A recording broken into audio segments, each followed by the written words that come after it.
El régimen de Daniel Ortega y su aplanadora de 70 diputados en el Parlamento controlado por el sandinismo aprobó la reforma al artículo 37 de la Constitución Política de Nicaragua en segunda legislatura, en la que incluyen en el texto que además de juzgar a un ciudadano que cometa delitos graves se le impondrá la pena de 30 años, también se le podrá aplicar la cadena perpetua a aquellos que cometan crímenes de odio. Ese nuevo calificativo estará bajo la discreción de la pareja dictatorial Ortega-Murillo y la justicia controlada por el FSLN en determinar quiénes son los que cometen ese actuar. Para algunos juristas, el régimen sandinista revive la prisión de por vida, pues en Nicaragua, para la época de la dictadura de la familia Somoza, se utilizaba esa pena. Ahora se retoma, pero con una palabra que es la de prisión perpetua revisable. Esta figura de la prisión perpetua o la cadena perpetua, antes era una condena perpetua con otra concepción, ahora se habla de prisión perpetua, pero la palabra más importante en relación con el precedente que me habla de la época de Somoza, de la dictadura anterior, es que incorpora la palabra revisable.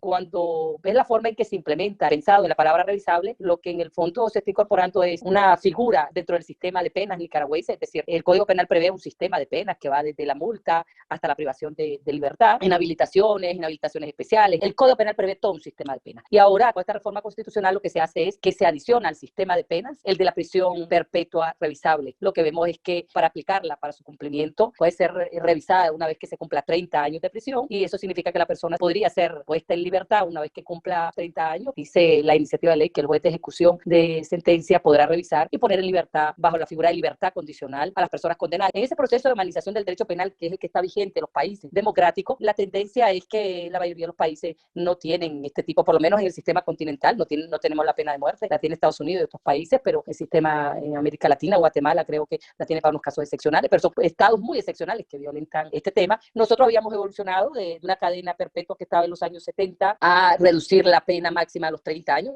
El régimen de Ortega ocupó la violación y asesinato de 2 niñas en el municipio de Mulucucú de la costa Caribe Norte para justificar la aplicación de la condena de cadena perpetua. No obstante, movimientos feministas y defensoras de derechos humanos aseguran que Daniel Ortega no busca encarcelar a los femicidas y violadores, sino que quiere imponer un sistema totalitario en contra de quienes se opongan a su régimen. Aplicar cadena perpetua contraviene toda la perspectiva de derechos humanos que avanza en comunidades y en sociedades donde la vida es un valor que hay que cuidar. En este sentido, en vez de enfocarse en la prevención de los delitos, el régimen se está enfocando en el castigo. Pero aquí hay que ir mucho más allá, porque está claro que este régimen nunca ha protegido la vida de las mujeres, de las niñas, porque este Estado se ha caracterizado por un retroceso total en lo que se refiere a los derechos de la niñez, el retroceso en las comisarías, el retroceso en el enfoque de género, en la perspectiva de igualdad de derechos,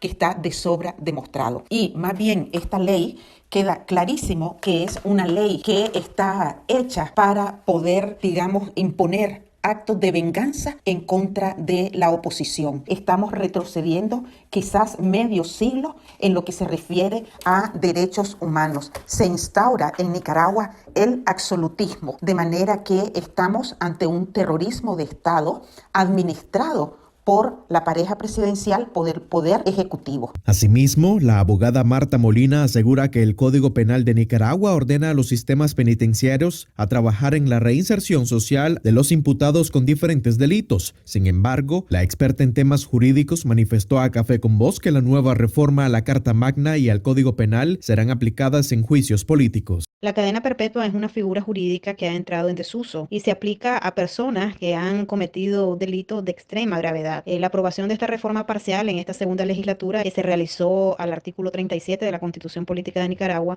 la podemos traducir como una involución jurídica. Esto quiere decir que en materia legislativa, en vez de que nosotros los nicaragüenses estemos avanzando, lo que hacemos es retroceder día a día. Ejemplo, en legislaciones democráticas el delito del odio no se castiga con cadena perpetua, sino con penas de que oscilan entre 2 a 4 años de prisión. Pero además estos países lo que hacen es invertir en educación y desarrollar políticas públicas que estén destinadas a que sus ciudadanos desarrollen una cultura de paz. Una vez que se reforma el Código Penal y el Código Procesal Penal, particularmente en lo que es la cadena perpetua, vamos a ver que estas penas van a ser aplicadas en juicios políticos y no en crímenes que está promoviendo constantemente la administración pública actual mediante los indultos a delincuentes comunes, lo que ha venido a generar en el país un alto nivel de impunidad y no corrección como lo establece el Código Penal de Nicaragua.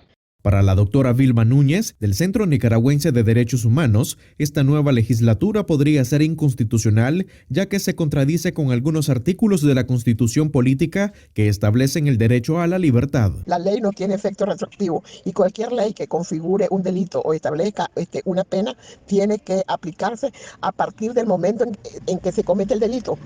Así es que si lo que quieren es entrar, profundizar la represión en contra de los presos y en contra de su familia, esto ya no lo pueden hacer. Esto ya no lo pueden hacer con todas las personas que hasta este momento se encuentran privados de libertad. Ahora vamos a estudiar detenidamente en qué términos se impulsa esta reforma al Código Penal, y parece que han optado por la vía de no crear el delito de odio como tal, como figura jurídica o penal autónoma, sino que por la vía de concurrencia de agravantes. Eso les permite mucho más usar de la discrecionalidad y aplicarla selectivamente a la gente que quieren penalizar. Otra cosa que así rápidamente hemos visto es que definitivamente podría, no lo puedo asegurar todavía, estoy estudiándola, algunos roces constitucionales que sí podrían dar lugar a buscar cómo recurrir. No se podría recurrir contra la reforma constitucional, porque solo aquí en este país hemos visto cómo esta Corte Suprema de Justicia, a través de la famosa sentencia 504, declaró inconstitucional a la propia Constitución, el artículo 147 que prohibía la reelección. Entonces, esto no se puede, pero sí esta reforma penal tiene roces constitucionales, sí se podría. A juicio del analista Eduardo Solórzano, Daniel Ortega y Rosario Murillo dan una clara señal a la comunidad nacional e internacional de imponer mano dura contra los opositores, lo que podría acelerar la aplicación de sanciones y un posible desconocimiento del régimen sandinista. Los especialistas en derechos humanos clasifican esto como actos desesperados del régimen para legalizar más los actos represivos. Eso no ayuda en un año que es sumamente importante para el país, para salir de las crisis diferentes que estamos viviendo desde hace años, estos últimos 3 años. Entonces realmente no hay una promoción de la participación ciudadana, de un ejercicio electoral, ni tampoco la libertad de movilización ni la libertad de expresión, que son derechos constitucionales.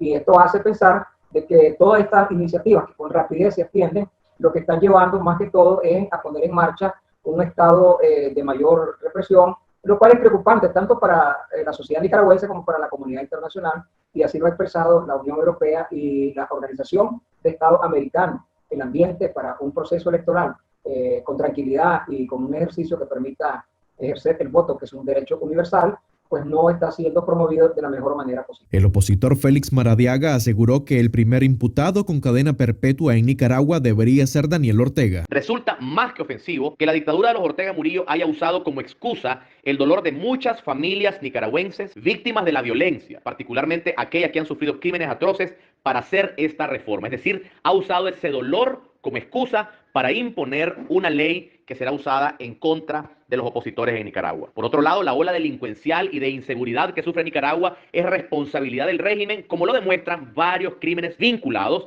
a los casi 22.000 reos comunes liberados. Recientemente conocimos el caso de la joven Catherine, de 21 años de edad, que fue asesinada según un exconvicto confeso que había sido recientemente liberado por el régimen. Es decir, estamos en un régimen que libera a violadores y asesinos mientras mantiene en la cárcel a cientos de nicaragüenses que reclaman democracia. En conclusión, no estoy de acuerdo con la cadena perpetua, pero en todo caso, bajo los parámetros establecidos por esa ley espuria, el primer candidato a esa pena sería el mismo Daniel Ortega. El régimen de Daniel Ortega, por medio de su bancada en el Parlamento sandinista, reformó el Código Penal de Nicaragua. Las reformas establecen que el delito de parricidio bajo las circunstancias de asesinato agravado y casos de femicidios en los que exista mutilación del cuerpo de la víctima, misoginia o se cometa en presencia de menores, constituirán a pena de prisión perpetua revisable. Con esto, en este país se dio luz verde para la aplicación de la cárcel de por vida a quienes cometan crímenes de odio. Para Café con Voz, Moisés Mercado.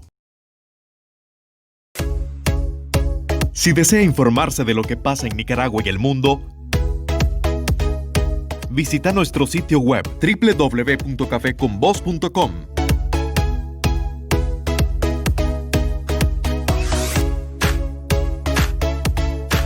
Síguenos en nuestras redes sociales y suscríbete a nuestro canal de YouTube.